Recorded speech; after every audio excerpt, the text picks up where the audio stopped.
আল্লাহ তাআলার দরবারে শুকরিয়া যে মহান মুনিব আমাদেরকে সালাতুল জুমা আদায় করার জন্য মসজিদের মধ্যে আসার এবং বসার, নামাজের পূর্ব মুহূর্তে কোরআন সুন্নাহর আলোকে সহিহ তরিকায় কিছু কথা বলার এবং শুনবার মতো হিম্মত, শক্তি, তৌফিক, ধৈর্য দান করলেন।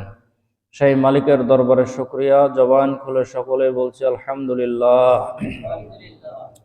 লক্ষ কোটি দরুদ ও সালাম বিশ্ব মানবতার মুক্তির দিশারি সৈয়দুল মুরসালিন খাতামুন নবিয়্যিন শাফিউল মুসলিমিন রাহমাতাল লিল আলামিন, যেই নবীর পবিত্র মেরাজ সংঘটিত হয়েছিল এই পবিত্র রজব মাসের চাঁদে, সেই নবীর প্রতি ভক্তি ভরে দরুদ পড়ে সকলে পড়ে সাল্লাল্লাহু আলাইহি ওয়াসাল্লাম। সম্মানিত মুসল্লিয়ান ইকরাম, আমরা জুমার বয়ানে ধারাবাহিক আলোচনা করতেছিলাম নতুন বছরের করণীয় এবং বর্জনীয় আমল। করণীয় আমল ৮ নাম্বার পর্যন্ত আমরা বলেছিলাম। সংক্ষেপে আর 2টা বলে দিই। 9 নাম্বার হলো সময়ের মূল্য দেওয়া। সময় যেটা চলে গেছে সেটা চলে গেছে, সামনের সময়গুলোকে গনিমত মনে করা, প্রত্যেকটা সময়কে কাজে লাগানো, হেলায় খেলায় নষ্ট না করা। কারণ যে সময় চলে যাচ্ছে এই সময় আপনার আর আমার জীবনে আর কোনো দিন আসবে না, এই জন্য সময়ের মূল্য দেওয়া। 10 নাম্বার হলো হালাল ভাবে জীবনযাপনের সংকল্প করা, যে জীবনে বেঁচে থাকতে হলে হালাল ভাবেই বেঁচে থাকবো, হারামের ধারে কাছে যাব না। হালাল রুজি উপার্জন করব, হালাল ভাবে জীবনযাপন করব, হারামের আশেপাশে আমরা যাব না, নিজে যাব না, নিজের বিবি বাচ্চা সন্তানগুলো যাতে করে না যায় সেই দিকে আমরা খেয়াল রাখবো এবং হালাল ভাবে আমরা জীবনযাপন করব, হালাল রিজিক অন্বেষণ করব, হারাম পথে আমরা কোনোভাবেই পা বাড়াবো না। 2টার বিস্তারিত আলোচনা করতে গেলে আজকের জুমায় আলোচনা করা যেত, কিন্তু যেহেতু রজব মাস আর আমি প্রতি বছরই এই রজব মাসে মেরাজ সম্পর্কে দীর্ঘ আলোচনা করি, যেহেতু প্রতি বছরই আলোচনা হয়, এই জন্য এই বছর মেরাজের আলোচনা সংক্ষিপ্তভাবে করব বলে নিয়ত করেছি। যেহেতু আজকে রজব মাসের 26 তারিখ, এই জন্য আজকের জুমাতে রজব মাসের মেরাজ সম্পর্কে আলোচনা করাটাই অত্যন্ত জরুরি। যদিও পুরানা বিষয়, তারপরেও আমরা আলোচনা করলে নবীজির শান, নবীজির মান, বড়ত্ব আমরা আলোচনা করলে এবং শুনলে আমাদের ঈমান বৃদ্ধি পাবে ইনশাআল্লাহ। সম্মানিত মুসল্লিয়ান ইকরাম, আল্লাহ পাক রব্বুল আলামিন নবীজি সাল্লাল্লাহু আলাইহি ওয়াসাল্লামকে যে সফর করিয়েছেন, সেই সফরের কথা আল্লাহ তাআলা মহাগ্রন্থ আল কোরআনুল কারীমের মধ্যেও জানিয়ে দিয়েছেন। সুবহানাল্লাযী আসরা বিআবদিহি লাইলাম মিনাল মাসজিদিল হারামি ইলাল মাসজিদিল আকসা। নবীজি সাল্লাল্লাহু আলাইহি ওয়াসাল্লামের মেরাজ সংঘটিত হয়েছিল মক্কা নগরী থেকে হাতিমে কাবা, অর্থাৎ হযরতে আলী রাদিয়াল্লাহু তাআলা আনহুর বোন উম্মে হানির ঘরের মধ্যে আল্লাহ রাসূল সাল্লাল্লাহু আলাইহি ওয়াসাল্লাম ঘুমিয়েছিলেন। সেখান থেকেই নবীজি সাল্লাল্লাহু আলাইহি ওয়াসাল্লামের মেরাজ শুরু হয়েছিল। মেরাজের 2টা পার্ট, একটা হলো ইসরা, একটা হলো মেরাজ। ইসরা হলো মসজিদে হারাম থেকে শুরু করে বাইতুল মুকাদ্দাস পর্যন্ত দুনিয়ার জমিনের সফর, সেটাকে বলা হয়েছে ইসরা। আর মসজিদে আকসা থেকে শুরু করে বাইতুল মামুর অর্থাৎ আল্লাহ তাআলার আরশ পর্যন্ত নবীজি যে সফর করেছেন তাকে বলা হয়েছে মেরাজ। বলেন সুবহানাল্লাহ। এই জন্য আমরা ইসরা এবং মেরাজ দুটাকে আমরা মেরাজ হিসাবেই জানি, কিন্তু বাইতুল মুকাদ্দাস পর্যন্ত যে সফরটা হয়েছিল সেই সফরকে বলা হয় ইসরা, এবং বাইতুল মুকাদ্দাস থেকে আসমানের দিকে আল্লাহ রাসূলের যে সফর হয়েছিল সেটাকে বলা হয় মেরাজ। কেন নবীজি সাল্লাল্লাহু আলাইহি ওয়াসাল্লামকে আল্লাহ তাআলা মেরাজ দান করলেন? কত নবী, কত রাসূল দুনিয়ার জমিনে এসেছে, আল্লাহ তাআলা কাউকে এই মেরাজ দেন নাই। মেরাজ দিয়েছিলেন আল্লাহ তাআলা, সাক্ষাৎ দিয়েছিলেন আমাদের নবী, মহানবী জনাবে মুহাম্মদ রাসূলুল্লাহ সাল্লাল্লাহু আলাইহি ওয়াসাল্লামকে। মূসা আলাইহিস সালাতু ওয়াস সালাম আল্লাহ রাব্বুল আলামিনকে কতবার বলেছেন, রব্বি আরনি, আপনার সঙ্গে কথা বলি। আমাকে মানুষ কালিমুল্লাহ বলে, আপনিও বলেছেন কালিমুল্লাহ, কিন্তু আপনার সঙ্গে আমি কথা বলি, আমার মন চায় আপনাকে আমি দেখব। আল্লাহ তাআলা বলেন যে মূসা, দুনিয়ার জমিনে কথা হবে, দেখা হবে জান্নাতে। জলিলুল কদর একজন পয়গম্বর, তার সঙ্গে আল্লাহ পাক রব্বুল আলামিন দেখা করেন নাই, কথা বলেছেন তুর পাহাড়ে, দীর্ঘ সময় ধরে তার সঙ্গে কথা বলেছেন, এই জন্য মূসা কালিমুল্লাহ। কিন্তু আল্লাহ রাব্বুল আলামিন আমাদের নবীকে তার সঙ্গে কথা বলেছেন, তাকে সশরীরে আল্লাহ তাআলা নিজের আরশে আজিমে নিয়ে গিয়ে তার সঙ্গে কথা বলেছেন। সুবহানাল্লাহ। এই কথা বলতে গেলে আমাদের হৃদয় ভরে যায়, বুক ফুলে যায় যে আমাদের নবী সশরীরে আল্লাহ তাআলার সঙ্গে কথা বলেছেন। সম্মানিত উপস্থিতি, এখন আমাদেরকে জানতে হবে যে এতগুলো নবী, এতগুলো রাসূল, এতগুলো পয়গম্বর, তাদের ভিতর থেকে আল্লাহ তাআলা আমাদের নবীকে কেন পছন্দ করলেন, কেন চয়ন করলেন যে আপনাকে আমি মেরাজ করাবো। নবীজি সাল্লাল্লাহু আলাইহি ওয়াসাল্লাম ইসলামের জন্য, দ্বীনের জন্য, আল্লাহ তাআলার বরত্বকে জমিনের মধ্যে প্রতিষ্ঠিত করার জন্য, এক আল্লাহ তাআলা মানুষের কলবের মধ্যে ঢোকানোর জন্য আমাদের নবী যা কষ্ট করেছে, অন্যান্য আরো যত নবী ছিল সবাই মিলে এত কষ্ট করে নাই। অন্যান্য নবীরাও কষ্ট করেছে। আদম আলাইহিস সালাতু ওয়াস সালাম ব্যতীত এমন কোন নবী ছিলেন না যে মায়ের খাননি তাদের জাতির হাতে। কিন্তু আদম আলাইহিস সালাতু ওয়াস সালামের সেই সময় তার বিরোধিতা করার মতো কেউ ছিল না। তারা বাপ বেটা, তারাই, তাদের পরিবারের লোকজনই ছিল। কথা শোনে নাই, কিন্তু আদম আলাইহিস সালাতু ওয়াস সালামের উপরে আঘাত করে নাই। কিন্তু প্রত্যেকটা নবী রাসূল তাদের কওমের দ্বারা লাঞ্ছিত হয়েছেন, বেইজ্জতি হয়েছেন, আঘাত সহ্য করেছেন। কিন্তু সমস্ত নবীদের কষ্ট যদি এক জায়গায় করা হয় আর আমাদের নবীর কষ্ট যদি এক জায়গায় করা হয়, আমাদের নবীর কষ্ট ছিল বেশি। রাসূল সাল্লাল্লাহু আলাইহি ওয়াসাল্লামকে দুইজন ছায়া দিয়েছেন। রাসূল সাল্লাল্লাহু আলাইহি ওয়াসাল্লামের চাচা যারা ছিল, আবু সুফিয়ানও আল্লাহ রাসূলকে অনেক সাপোর্ট দিয়েছেন, কিন্তু কাফেরদের সঙ্গে বেশি বেশি মিশে থাকতো। আবু তালিব মুসলমান হয় নাই, কিন্তু আল্লাহ রাসূলকে বুকে আঁকড়ে ছিল। আবু সুফিয়ান পরবর্তীতে মুসলমান হয়েছে, কিন্তু প্রথমের দিকে আল্লাহ রাসূলকে অনেক কষ্ট দিয়েছে আবু সুফিয়ান। একবার বৈঠক হলো, আল্লাহ রাসূল সাল্লাল্লাহু আলাইহি ওয়াসাল্লামকে হত্যা করে ফেলবে।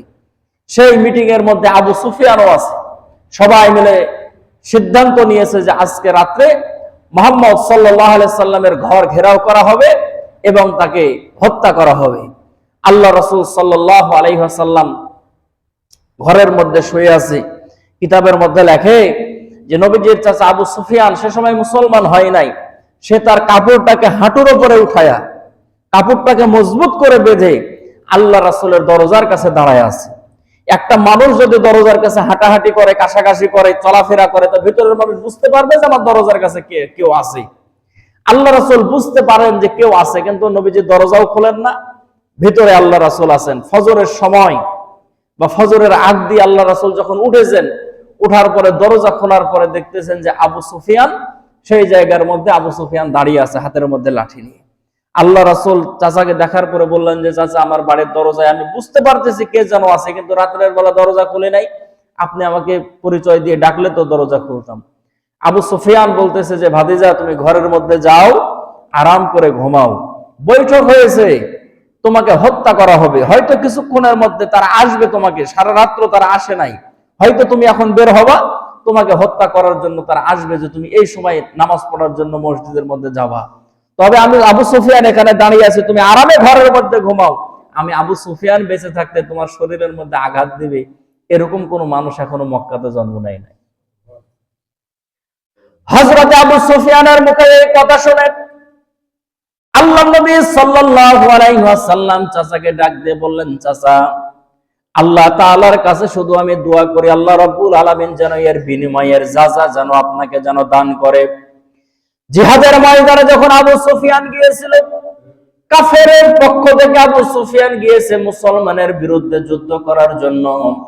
জিহাদের ময়দানে যখন মুসলমানরা যখন বিজয় অর্জন করলো, কাফেররা যখন শোচনীয় ভাবে যখন পরাজয় বরণ করলো, আবু সুফিয়ান আল্লাহ রাসূলের কাছে আসার পরে বলে, ওগো মুহাম্মদ, আমার মন এখন চাই আমি কালেমা পড়ব, মুসলমান হয়ে যাব।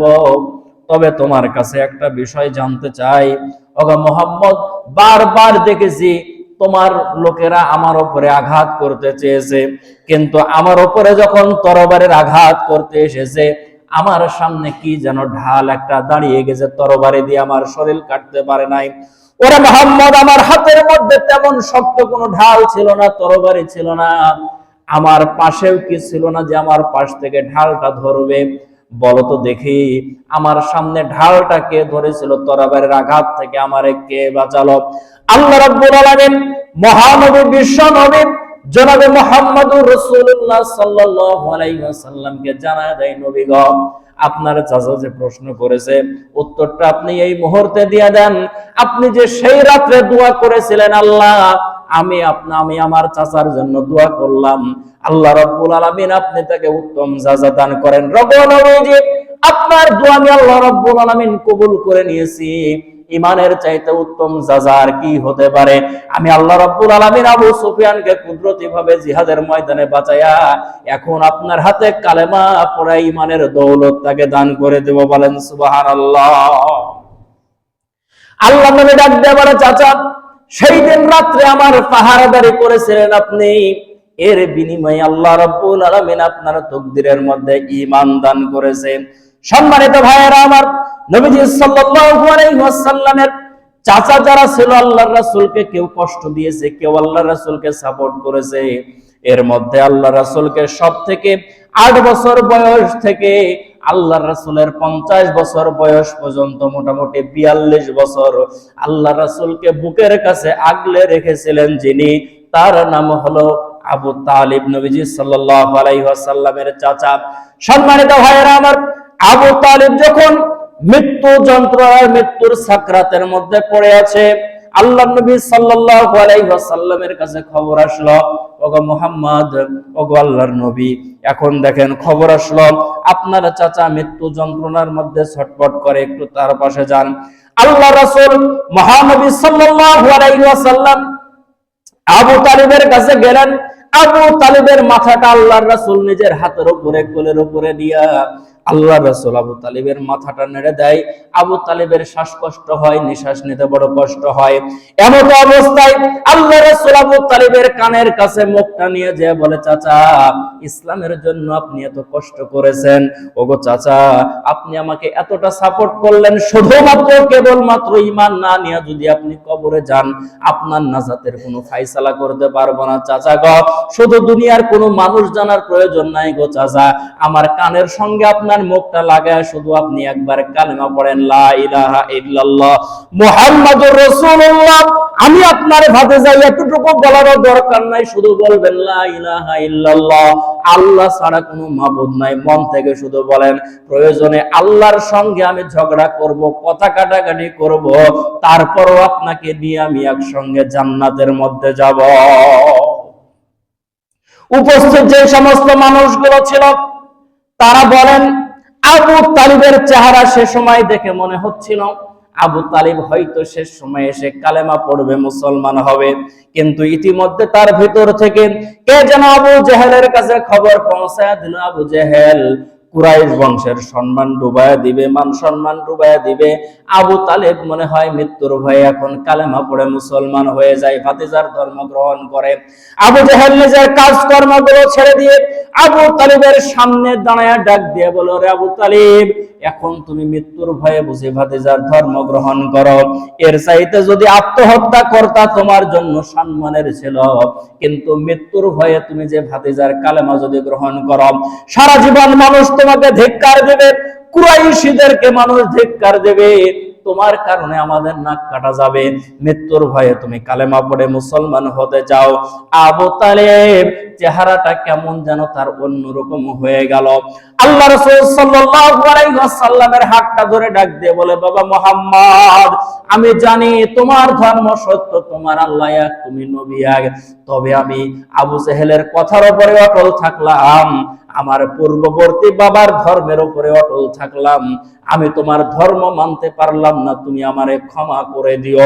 সম্মানিত ভাইয়েরা আমার, আবু তালিব দুনিয়ার জমিন থেকে বিদায় নিয়ে চলে গেল। আল্লাহর নবী সাল্লাল্লাহু আলাইহি ওয়াসাল্লাম তার দাফনের কাজ কমপ্লিট করলেন, সম্পূর্ণ করলেন, দাফন করে দিলেন। সম্মানিত ভাইয়েরা আমার, নিজের বাড়ির মধ্যে চলে আসলেন।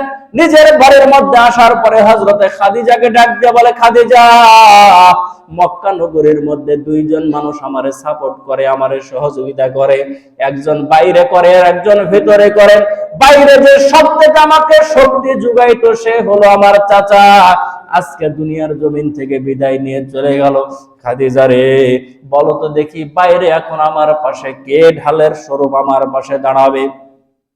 এমন অবস্থায় হযরতে খাদিজা ডাক দিয়ে বলে, ইয়া রাসূলুল্লাহ, ইয়া হাবিবাল্লাহ, ওগো আল্লাহর নবী, আবু তালেব দুনিয়ার জমিন থেকে বিদায় নিয়ে চলে গেছে, এই শোক আপনি সামলাইতে পারেন না। তবে আমার শরীরের যে অবস্থা গো নবী, মনে হয় না এই সপ্তাহ আমি বাঁচবো, মনে হয় যেন আমিও দুনিয়ার জমিন থেকে বিদায় নিয়ে চলে যাব।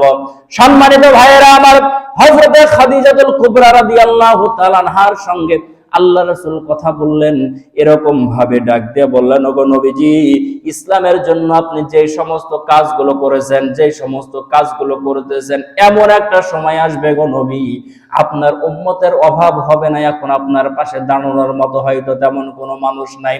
আল্লাহ রাসূলের কথাবার্তা গুলো চলল। সপ্তাহ খানেকের মাথায় আমাদের আম্মা জান হযরতে খাদিজাতুল কুবরা রাদিয়াল্লাহু তাআলা আনহা দুনিয়ার জমিন থেকে বিদায় নিয়ে চলে গেল। এই জন্য জান্নাতুল বাকি, যেই জন্য মক্কা নগরের মধ্যে যে গোরস্থান আছে জান্নাতুল মুআল্লা, জান্নাতুল মুআল্লার গোরস্থানের মধ্যে আম্মা জান খাদিজাতুল কুবরা রাদিয়াল্লাহু তাআলা আনহার কবর, যেখানে পাশাপাশি জায়গায় আবু তালিবের কবর, তারা পাশাপাশি এক সপ্তাহের মধ্যে মারা গেল। সম্মানিত ভাইয়েরা আমার, বলেন তো দেখি, আমাদের পরিবারের মধ্যে থেকে, আত্মীয়ের ভিতর থেকে একটা সপ্তাহের মধ্যে যদি নিজের নিকটবর্তী যারা আমাকে ভালোবাসে, মহব্বত করে, সাপোর্ট দেয়, এরকম মানুষ যদি একজন যদি মারা যায়, এটার শোক সামনে ওঠা আমাদের জন্য কষ্ট হয়ে যায়।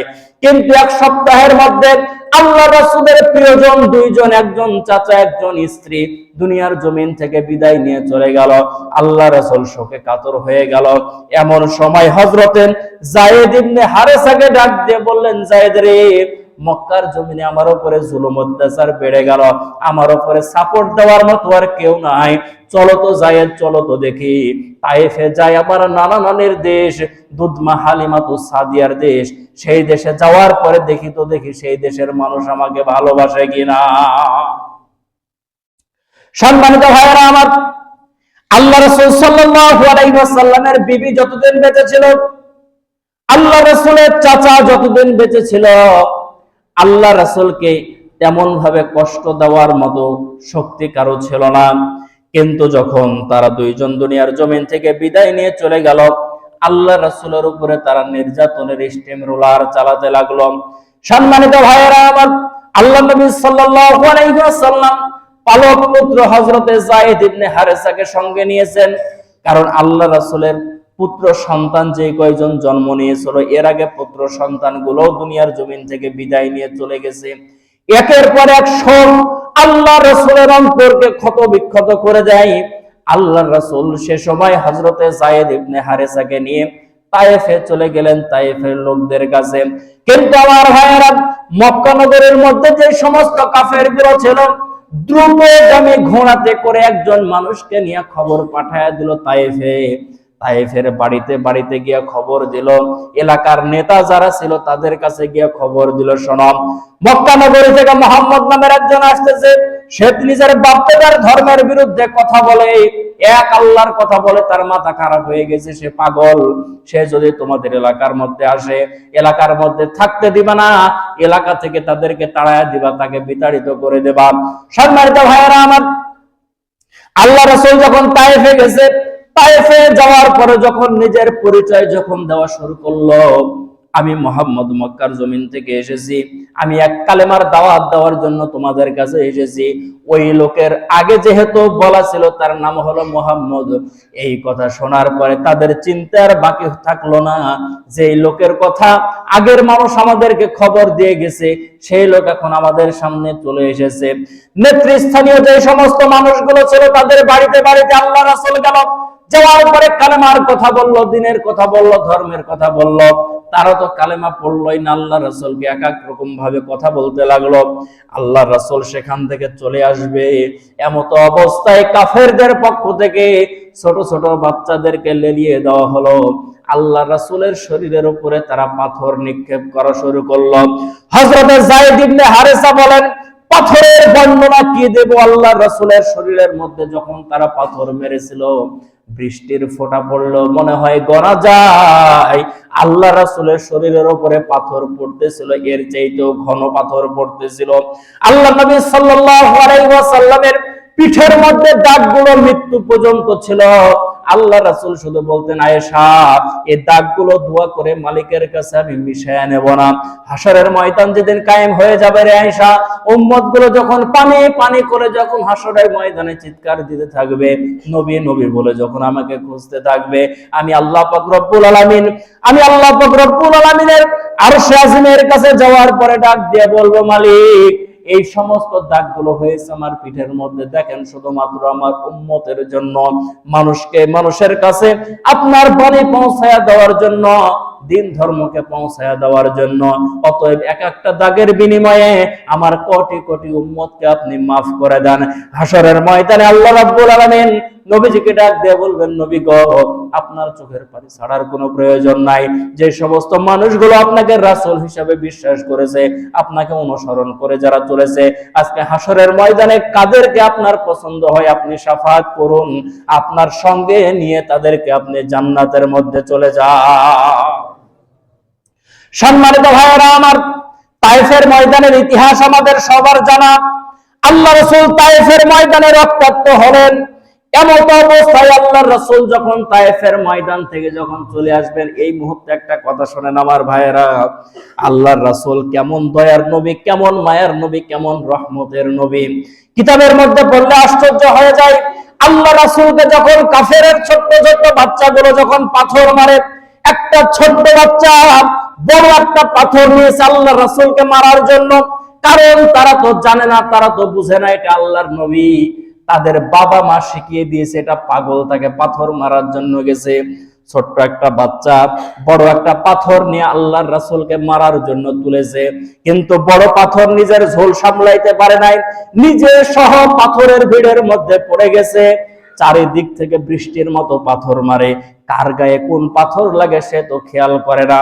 আল্লাহ রাসূল সেই অবস্থার মধ্যে, আল্লাহ রাসূল সাল্লাল্লাহু আলাইহি ওয়াসাল্লাম সেই অবস্থার মধ্যে দেখলেন ছোট্ট বাচ্চাটা, কুরাইশি বাচ্চা, ছোট্ট সেই তায়েফের সেই বাচ্চাটার শরীরের মধ্যে পাথর লাগতেছে। আল্লাহ রাসূল নিজের দিকে না দেখে সেই বাচ্চাটাকে কোলের মধ্যে নিয়ে সেই সমস্ত তায়েফের বাচ্চাদেরকে ডাক দিয়ে বলল, তায়েফের লোকেরা রে শোনো, এই বাচ্চাটাকে আমি সাথে করে নিয়ে আসি না, এই বাচ্চাটা হলো তোমাদের বাচ্চা। দেখো তার শরীরের মধ্যে পাথর লেগে কি অবস্থা হয়, আমাকে পাথর মারার প্রয়োজন হলে মারো, কোনো সমস্যা নাই, কিন্তু তোমাদের বাচ্চাটাকে অন্ততপক্ষে উদ্ধার করে এখান থেকে নিয়ে যাও। আল্লাহ রাব্বুল আলামিন ডাক দিয়ে বলেন, নবীজি আপনাকে আমি তো এই জন্যই রহমত বানায়া দুনিয়ার জমিনে পাঠিয়েছি। সে সময় জিবরাইল আলাইহিস সালাতু ওয়াস সালাম 40,000 ফেরেশতা নিয়ে আসলো। ইয়া রাসূলুল্লাহ, তায়েফের পূর্ব দিকে পশ্চিম দিকে 20,000 করে ফেরেশতারা পাহাড়ের মধ্যে আছে। ইয়া রাসূলুল্লাহ, শুধু আপনি অনুমতি দেন, পাথর চাপা দিয়া, পাহাড় চাপা দিয়া তায়েফের সমস্ত লোকদেরকে ধ্বংস করে দেব। আল্লাহ রাসূল ডাক দিয়ে বললেন, ওরে সাহাবীরা, ওই ফেরেশতারা শোনো, ওরে জিবরাইল শোনো, আজকে যদি আমি দোয়া করার কারণে বদদোয়া করে এই সমস্ত মানুষগুলোকে ধ্বংস করে দেই, পরবর্তীতে কার কাছে আমি তাওহীদের কালেমা পৌঁছায়া দেব? আল্লাহ রাসূল বদদোয়া করেন নাই। মক্কা নগরীতে ফিরে আসলেন। লম্বা কথা, মক্কা নগরের মানুষগুলো দেখলো আল্লাহ রাসূলের করুণ অবস্থা। সেই সমস্ত মানুষগুলো যারা মুসলমান হয়েছিল এবং মুসলমান হয় নাই, সেই মানুষগুলো সবাই মিলে খানায় কাবার গেলাপ ধরে শপথ গ্রহণ করলো। ডাক দিয়ে বলল, মুহাম্মদ আমাদের এলাকার সন্তান, আমাদের দেশের সন্তান, আর যাই হোক না কেন, তায়েফের লোকেরা কেন তার উপরে আক্রমণ করলো? তার কথা যদি মানতে মনে না চাই, না মানতো, কিন্তু এইভাবে কেন আক্রমণ করলো? আমরা যাব, তাদের সঙ্গে যুদ্ধ করব, জিহাদ করব, তার প্রতিশোধ নেব।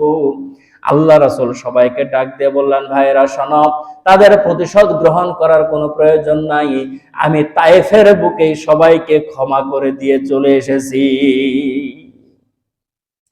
আল্লাহ নবী সাল্লাল্লাহু আলাইহি ওয়াসাল্লামের চারিদিক থেকে যখন ব্যথা, হযরত জিবরাইল আলাইহিস সালাতু ওয়াস সালাম এসে আল্লাহ রাসূলকে সান্ত্বনা দেয়, নবীজি চোখের পানি মোছেন, আল্লাহ রাব্বুল আলামিন আপনাকে এমন এক শান্তির নগরীতে পৌঁছায় দিবে গো নবী, আপনি কল্পনাও করতে পারবেন না সেই জায়গায় এতটা শান্তি আল্লাহ রাব্বুল আলামিন আপনার জন্য রেখেছে। এমন অবস্থায় আল্লাহ রাব্বুল আলামিন হযরত জিবরাইল আলাইহিস সালাতু ওয়াস সালামকে ডাক দিয়ে বলে, জিবরাইল তুমি আমার পক্ষ থেকে আমার বন্ধুকে বারবার সান্ত্বনা দাও, বারবার আশার বাণী শোনাও, বন্ধুরে যা এবার খবর দাও আমি আমার বন্ধুকে দাওয়াত দিলাম, বন্ধু আর তোমার কথা কতটা শুনবে? বন্ধুকে যাওয়ার পরে বলো, ওগো আমার হাবিব, ওগো আল্লাহর বন্ধু, আল্লাহর দোস্ত, আল্লাহ রাব্বুল আলামিন আপনাকে দাওয়াত দিয়েছেন, আপনাকে আর দুনিয়ার জমিনে নয়, সরাসরি আপনি আরশে আজিমে যাবেন, আল্লাহর সঙ্গে কথা বলবেন, আপনার যে সমস্ত দুঃখের কথাগুলো আছে আল্লাহকে বলবেন, আল্লাহ রাব্বুল আলামিন অবশ্যই আপনাকে সন্তুষ্ট করে আবার দুনিয়ার জমিনে ফিরিয়ে দিবে। বলেন সুবহানাল্লাহ। সম্মানিত ভাইয়েরা আমার, এর আগে নবীজি সাল্লাল্লাহু আলাইহি ওয়াসাল্লামকে হযরত জিবরাইল আলাইহিস সালাতু ওয়াস সালামের মাধ্যমে আল্লাহ রাব্বুল আলামিন রাসূলের কাছে 3টা প্রস্তাব পাঠায়া দেয়, ওরে জিবরাইল আমার বন্ধুর কাছে যাও, আমার বন্ধুর শরীর দিয়া দুনিয়ার জমিন, আমার বন্ধুর রক্ত দিয়া দুনিয়ার জমিন লালে লাল হয়ে গেছে, আমার বন্ধুর কাছে গিয়া বলো, আমার বন্ধু যখন দুনিয়ার জমিন থেকে বিদায় যখন নেবে, এই রক্ত মাখা জমিনের মধ্যে আমার বন্ধুর দাফন আমি হতে দেব না। আমার বন্ধুর কাছে গিয়া প্রস্তাব দাও, আমার বন্ধুকে আমি আল্লাহ রাব্বুল আলামিন জান্নাতুল ফেরদাউসের মধ্যে দাফন করে রাখবো, জান্নাতুল ফেরদাউসের মধ্যে রাখবো। আমার বন্ধুর যদি জান্নাতুল ফেরদাউস যদি পছন্দ না হয়, তাহলে আমার বন্ধুর কাছে বলবা তারে আমি সিদরাতুল মুনতাহার মধ্যে রাখবো। জিবরাইল রে, সিদরাতুল মুনতাহাও যদি আমার বন্ধুর যদি পছন্দ যদি না হয়, আমার বন্ধুর কাছে বলবা আমি আল্লাহ রাব্বুল আলামিন নিজের আরশের ডান পাশে আমার বন্ধুকে দাফন করে রাখবো। বলেন সুবহানাল্লাহ। হযরত জিবরাইল আলাইহিস সালাতু ওয়াস সালাম আল্লাহ রাব্বুল আলামিনের হাবিবের কাছে আসার পরে বলে, ইয়া রাসূলুল্লাহ, ইয়া হাবিবাল্লাহ, আল্লাহ রাব্বুল আলামিন আপনাকে 3টা প্রস্তাব দিয়েছে, আপনি কোন জায়গা পছন্দ করেন বলেন গো নবী? জান্নাতুল ফেরদাউস পছন্দ করেন, নাকি সিদরাতুল মুনতাহা পছন্দ করেন, নাকি আল্লাহ তাআলার আরশের ডান সাইড পছন্দ করেন? আল্লাহর নবী ডাক দিয়ে বলে, জিবরাইল, আমি যদি সিদরাতুল মুনতাহা জান্নাতুল ফেরদাউস আল্লাহ তাআলার আরশে আজিমের মধ্যে চলে যাই, বল রে জিবরাইল, বল আমার গুনাহগার উম্মতগুলোর দাফন কোথায় হবে? হযরত জিবরাইল বলে, ইয়া রাসূলুল্লাহ, আপনার উম্মতের দাফন এই দুনিয়ার জমিনের মধ্যেই হবে। আমার নবী ডাক দিয়ে বলে, জিবরাইল, উম্মতের জন্য এতটা চোখের পানি ঝরাইলাম, রক্ত ঝরাইলাম, আমি আরশে চলে যাব, আমার গুনাহগার উম্মতগুলো দুনিয়ার জমিনে থাকবে, এটা হতে পারে না রে জিবরাইল। আমার পক্ষ থেকে আমার মালিকের দরবারে একটা আবদার তুলে ধরো, দরখাস্ত তুলে ধরো, যে উম্মতের জন্য আমি রাসূল নিজের জীবনটাকে ত্যাগ করে দিতে পারি, সেই উম্মত ছেড়ে আমি আল্লাহ রাব্বুল আলামিন জান্নাতুল ফেরদাউস সিদরাতুল মুনতাহা আল্লাহ তাআলার আরশে যাব না, আমার গুনাহগার উম্মতের পাশে আমি দুনিয়ার জমিনের মধ্যে শুয়ে থাকবো। বলেন সুবহানাল্লাহ। সম্মানিত ভাইয়েরা আমার, আল্লাহ নবী সাল্লাল্লাহু আলাইহি ওয়াসাল্লাম এই সমস্ত অফার গুলো পাওয়ার পরে আল্লাহ নবী সাল্লাল্লাহু আলাইহি ওয়াসাল্লাম গ্রহণ করলেন না, শেষ পর্যন্ত মেরাজের দাওয়াত পেলেন, আল্লাহ রাব্বুল আলামিনের আরশে আজিমে যাওয়ার দাওয়াত পেলেন। আল্লাহ রাসূল সাল্লাল্লাহু আলাইহি ওয়াসাল্লাম বললেন, ওরে জিবরাইল, আল্লাহ তাআলার সঙ্গে যে সাক্ষাৎ করার জন্য যাব, দেখা করার জন্য যাব, সকালবেলা ঘুম থেকে ওঠার পরে যদি আবু বকর দেখে নাই, আবু বকর পাগল হয়ে যাবে, ওমর যদি দেখে নাই তরবারি নিয়ে বের হয়ে যাবে, হাসান হুসাইন যদি দেখে আমি নাই, নানা নানা করে কাঁদতে থাকবে, পাগলের মতো হয়ে যাবে। আল্লাহ রাব্বুল আলামিন ডাক দিয়ে বলে, নবী গো, আমি রাত্রের মধ্যে আপনাকে নিয়ে আসবো, রাতটাকে এত বড় করে দেব, সূর্যকে সূর্যের জায়গায় থামায়া দেব, চন্দ্রকে চন্দ্রের জায়গায় থামায়া দেব, আপনি যতক্ষণ পর্যন্ত দুনিয়ার জমিনে না ফিরবেন ততক্ষণ পর্যন্ত আকাশের মধ্যে চন্দ্র সূর্য উঠবে না। বলেন সুবহানাল্লাহ। সম্মানিত ভাইয়েরা আমার, নবীজি সাল্লাল্লাহু আলাইহি সাল্লামের যতগুলো কষ্ট, সন্তান বিদায় নিয়েছে দুনিয়ার জমিন থেকে, পুত্র সন্তানগুলো চলে গেছে। আল্লাহ রাসূল সাল্লাল্লাহু আলাইহি সাল্লামকে কাফেররা অনেক ভাবে গালিগালাজ করে, আল্লাহ রাসূল সাল্লাল্লাহু আলাইহি সাল্লামের বংশ থাকবে না বলে। আল্লাহ তাআলা সূরা কাউসার নাযিল করে বলল, ওগো নবীজি, যারা আপনাকে গালি দেয় ওরাই হবে লেজ কাটা, ওদেরই বংশ থাকবে না। আজকে প্রত্যেকটা মুসলমানের নামের শুরুতে শুরুতে মুহাম্মদ, মুহাম্মাদের অভাব নাই। আবু জেহেল, আবু লাহাব, উতবা, সাইবা, এরকম নাম কিয়ামত পর্যন্ত কেউ কারো সন্তানগুলো কাফেরও তার সন্তানের নাম আবু জেহেল রাখবে। কথা বলা ঠিক না? এই জন্য কাফেররা চেয়েছিল আল্লাহ রাসূল সাল্লাল্লাহু আলাইহি সাল্লামকে লেজ কাটা বলতে, আল্লাহ রাসূল সাল্লাল্লাহু আলাইহি সাল্লামের বংশ নির্বংশ হবে এই কথা বলতে। আল্লাহ রাব্বুল আলামিন বলেন, নবীজি যারা এই কথা বলেছে তাদেরই বংশ থাকবে না, আপনার বংশ কিয়ামত পর্যন্ত থাকবে, আপনার সন্তানের অভাব হবে না। সন্তান বিদায় নিল, চাচা বিদায় নিল, স্ত্রী বিদায় নিল। আল্লাহ রাসূল তায়েফে গেলেন, আল্লাহ রাসূল সাল্লাল্লাহু আলাইহি ওয়াসাল্লামের রক্ত ঝরালো। এতগুলো ব্যথায় যখন আল্লাহর নবী ব্যথিত, সে সময় আল্লাহ রাব্বুল আলামিন নবীজিকে বললেন, নবীজি আপনি আসেন, জিবরাইলের মাধ্যমে আপনাকে সান্ত্বনা দেই, আপনি সশরীরে আসেন, আমি আল্লাহ তাআলার আরশে আজিমে আসেন, আপনার মনের দুঃখগুলো বলেন, আমি আল্লাহ রাব্বুল আলামিন আপনাকে কি দেই, এগুলো নিয়ে আপনি আপনার উম্মতের কাছে যান। বলেন সুবহানাল্লাহ। নবীজি সাল্লাল্লাহু আলাইহি ওয়াসাল্লামের মেরাজ সংগঠিত হয়েছিল এই রজব মাসের 27 তারিখ।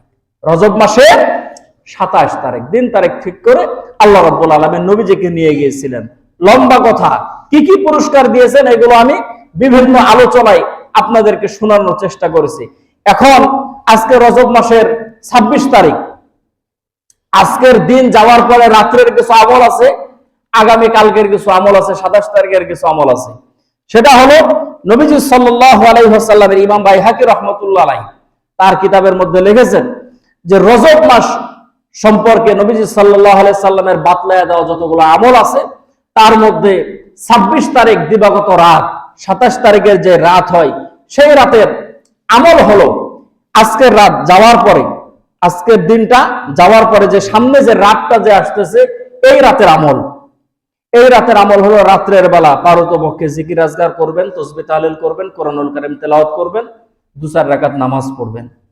রাত্রের বেলা যদি সম্ভব হয় সাহারি খাওয়ার পরে আগামী কাল একটা রোজা রাখবেন শনিবার। ফজিলত কি? ফজিলত হলো নবীজি সাল্লাল্লাহু আলাইহি সাল্লাম বলেছেন, কেউ যদি রজব মাসের 27 তারিখ রাত্রের বেলা যদি নামাজ পড়ে, সকালবেলা সারাদিন যদি তারা যদি রোজা রাখে, 27 তারিখ তারা যদি রোজা রাখে, তাহলে 100 বছর নফল নামাজ, 100 বছর নফল রোজা রাখার সওয়াব আল্লাহ তাআলা তার আমলনামার মধ্যে দান করবে। এই জন্য আমলটা অত্যন্ত ছোট এবং ফজিলতের দিক দিয়ে অনেক বেশি। এই জন্য আপনাদের কাছে উদাত্ত আহ্বান জানাবো, নিজেরা আমল করবেন, মা বোনদেরকে বলবেন, যদি কেউ 2-3টা যদি রোজা রাখতে চায় রাখবে, সমস্যা নাই, কিন্তু একটা রোজা রাখলেই যথেষ্ট। আজকের দিন যাওয়ার পরে যে রাত আসতেছে, রাত্রের বেলা পারতপক্ষে আমাদের এদিকে সেরকম মসজিদের মধ্যে জমায়েতের প্রচলন যেহেতু নাই, নিজ নিজ বাড়িতে আপনারা ইনফিরাদি ভাবে একা একাই আমল করবেন, কোরআন তেলাওয়াত করবেন, জিকির আজকার করবেন, 2-4 রাকাত 10 রাকাত নামাজ পড়বেন, রাত্রের বেলা সাহারি খেয়ে আপনারা পরের দিন রোজা রাখবেন। ফজিলত হলো 100 বছর নফল নামাজ, নফল রোজা রাখার সওয়াব আল্লাহ তাআলা দান করবেন। হাসান সনদে হাদিসটা বর্ণিত হয়েছে। এই জন্য ফজিলতের ক্ষেত্রে অত্যন্ত গুরুত্বপূর্ণ। আমাদের দেশের মধ্যে বহুত মতভেদ আছে, শবে মেরাজ নিয়ে, শবে বারাত নিয়ে বহুত কথা আমাদের দেশের নামধারী কিছু আলেম ওলামা আছে, এরা বলতে পারে। তবে এত কথাই আমাদের কান দেওয়ার কোনো প্রয়োজন নাই। যেদিকে আমাদের লাভ আছে, যেদিকে আমরা সওয়াব পাবো, যে আমল করলে আমাদের জান্নাতের পথেও আমাদের অর্জন হবে, আমরা সেই পথে যাব ইনশাআল্লাহ। এই জন্য এই শবে মেরাজের চাঁদে, এই রজব মাসের চাঁদে অন্যান্য আমলগুলো আমরা করতে পারি আর না পারি, আজকের দিন যাওয়ার পরে যে রাত আসতেছে, এই রাতে 2 রাকাত হলেও নামাজ পড়বো, কোরআনুল কারীম থেকে কিছু না কিছু তেলাওয়াত করব এবং জিকির আজগার গুলো করব, এবং আগামী কালকে আমরা সবাই চেষ্টা করব রোজা রাখার জন্য ইনশাআল্লাহ।